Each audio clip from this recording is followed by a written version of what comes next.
ময়দাটা ভালো করে মেখে নিয়েছি, এবার কিছুক্ষণ রেস্টে রেখে দেবো। তো যেহেতু আজকে আলুর পরোটা বানাবো তাই জন্য দেখুন এবারে আমি পুর করে নিচ্ছি আলুর।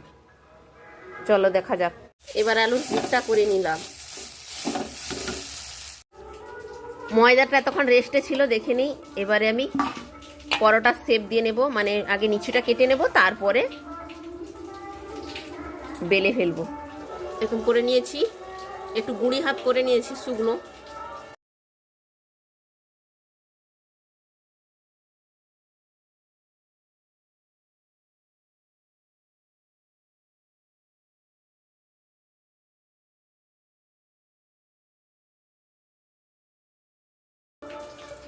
আলুর পুরটাকে ভালো করে চাপা দিয়ে দেব।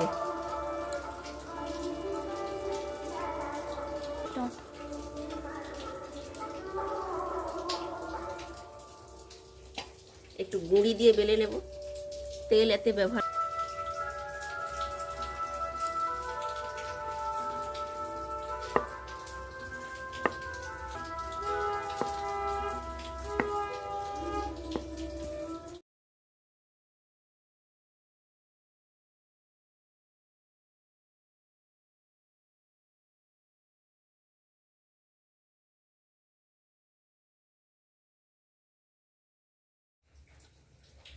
এবার পরোটাটা দিয়ে দেব।